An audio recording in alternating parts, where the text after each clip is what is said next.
मित्रों, पीसीएस पाठशाला में आप सभी का स्वागत है। एक विशेष चर्चा आप लोगों से करनी थी। यह एनसीईआरटी की पुस्तकें हैं और एनसीईआरटी की बुक को मैं पहले भी रिव्यू कर चुका हूं। कक्षा 6 से लेकर 12 तक की एनसीईआरटी की सभी पुस्तकों का मैंने रिव्यू किया हुआ है। हिंदी का, अंग्रेजी का, गणित का, विज्ञान का, सामाजिक विज्ञान का, फिर इतिहास, भूगोल, राजनीति शास्त्र, अर्थशास्त्र की जो किताबें हैं सबका मैंने रिव्यू किया हुआ है। यहाँ तक कि कंप्यूटर का भी सभी किताबों का रिव्यू किया हुआ है।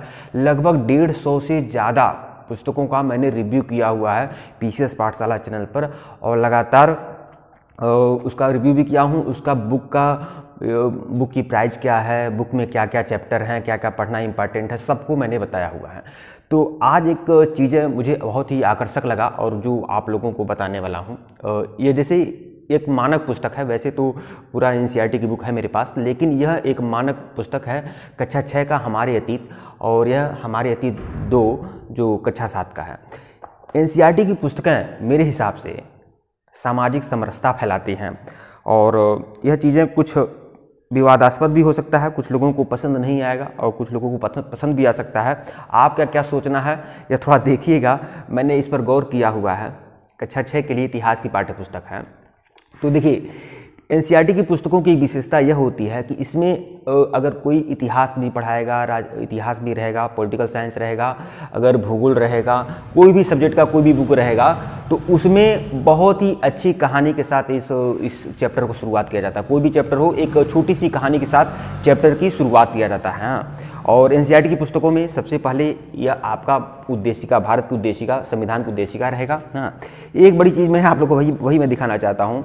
जैसे यह इतिहास की पुस्तक है कक्षा 6 की, इसमें आप लोग देख सकते हैं यह सब सारे चैप्टर हैं। हाँ, तो यह सब सारे चैप्टर हैं, तो देख रहे हैं। तो देखिए, पहला चैप्टर जब आएगा, क्या, कब, कहाँ और कैसे, तो देखिए इसमें क्या है, प्रत्येक चैप्टर में एक बच्चे की फ़ोटो रहेगी। शुरुआत में एक बच्चे की फ़ोटो रहेगी, उसको उस चैप्टर का एक पात्र बना दिया जाता है। हाँ, पात्र भी कह सकते हैं। हाँ, पात्र बना दिया जाता है जिसमें एक छोटी सी कहानी के साथ उसकी शुरुआत की जाती है उस चैप्टर की। हाँ, और लेकिन उसमें यह भी देखना है कि इसमें यह मैं सामाजिक समरसता इसलिए मैं कह रहा हूँ कि एनसीईआरटी की पुस्तकें सामाजिक समरसता फैलाती हैं, क्योंकि कभी हिंदू लड़के का नाम रहेगा या लड़की का नाम रहेगा, फिर अंग्रेज, फिर मुस्लिम का, फिर सिख का, फिर क्रिश्चियन का, फिर बौद्ध का, फिर पारसी का, इस तरह से रहेगा। मतलब कभी कभी ऐसी होती है कि किताबें अगर कोई बनाता है और इस तरह के पात्र डालता है तो आमतौर पर भारतीय संस्कृति के जो नाम होते हैं, आप जान ही रहे हैं, उसको किसी रिलीजन से आप उस रिलीजन से रिलेटेड मत करिए, भारतीय संस्कृति का नाम कहिए। हाँ, तो इस तरह से जैसे पहला चैप्टर जो है यह रसीदा से शुरू किया गया है। देख रहे हैं, पहला चैप्टर जो है रसीदा से शुरू किया गया है। मतलब आमतौर पर कोई अगर चैप्टर कोई कुछ समझाता भी है तो रामो, मोहन, सोहन, राम, इस तरह से हम एग्जाम्पल भी देते रहे हैं। अगर अंग्रेजी ट्रांसलेशन में तो हम लोगों ने हमेशा कहा है राम का, मोहन का, सोहन का। हाँ, रमेश, मुकेश खाना खाता है, रमेश घर जाता है, रमेश स्कूल जाता है, रमेश विद्यालय जाता है, रमेश खेत की जुताई करता है। हाँ, इस तरह से हम लोग भारतीय संस्कृति के नामों का उल्लेख करते हैं अपने चैप्टर को पढ़ाने के लिए। लेकिन देखिए, पहला चैप्टर है क्या, कब, कहाँ और कैसे, तो यहाँ से रसीदा से शुरू किया गया है। रसीदा एक सवाल पूछती है और उसके बाद यह सारा चैप्टर शुरू होता है। इतिहास का है। फिर देखिए, पहला चैप्टर आपने देख लिया।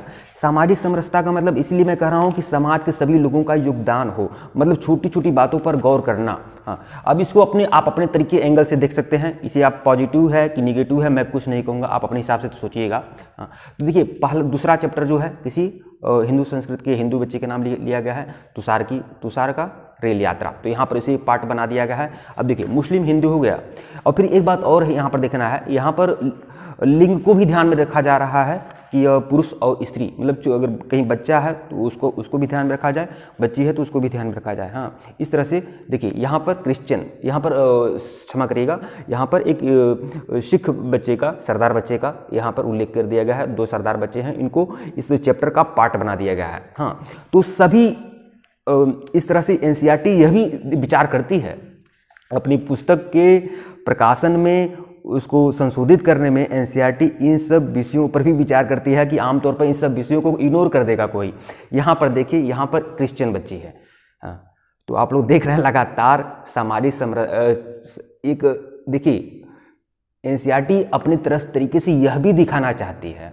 देखिए, यहाँ पर कोई कुछ उल्लेख नहीं है, लेकिन यह भी दिखाना चाहती है कि हम हमेशा मुकेश, मोहन, सुरेश, प्रमोद, इस तरह के बस पार्ट नहीं लेंगे, इन लोगों का नाम बस नहीं लेंगे, हम बाकी समाज में अन्य वर्ग से जो लोग हैं उन लोगों को भी, उन सभी बच्चों को भी यहाँ शामिल करेंगे, हाँ, ताकि उदाहरण देते समय किसी प्रकार का कोई पक्षपात या भेदभाव न हो सके।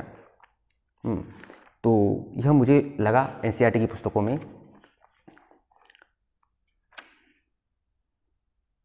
फिर यहाँ पर देख रहे हैं संकरण, तो दरअसल यह हिंदू बच्चा ही होगा, लेकिन यह अलग क्षेत्र से है। अब यह तमिलनाडु से हो गया, ठीक है, तमिलनाडु से हो गया। हाँ, फिर आप देखिए